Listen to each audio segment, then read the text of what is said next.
বিসমিল্লাহির রহমানির রহিম। আজ আমার স্টুডেন্টের মাসিক পরীক্ষা ছিল। ও 3টা সাবজেক্টে পরীক্ষা দিয়েছে।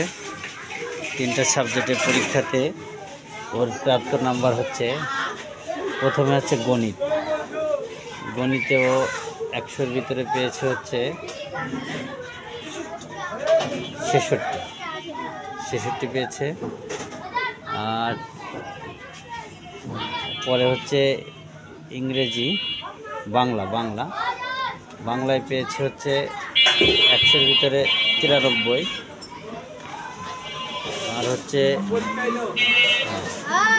হচ্ছে ইংরেজি 100-র ভিতরে পেয়েছে হলো 87।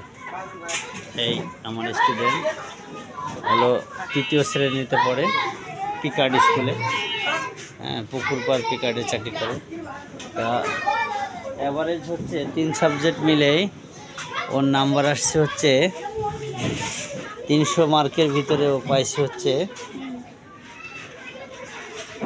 246 নাম্বার পেয়েছে।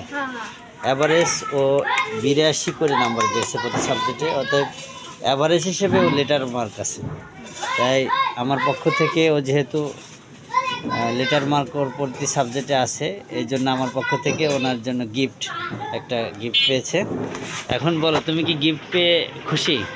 হ্যাঁ, এখন কি প্রত্যেকটা মাসিক পরীক্ষাতে কি তুমি এরকম লেটার মার্ক পাবা? তুমি কিন্তু প্রত্যেক মাসে যদি লেটার মার্ক পাও, তাহলে কিন্তু প্রত্যেক মাসেই তুমি গিফট পাবো। তুমি খুশি? হ্যাঁ, আচ্ছা, ওকে, ঠিক আছে। এখন ক্লোজ করো, তোমার এখন ছুটি। হ্যাঁ, ওকে।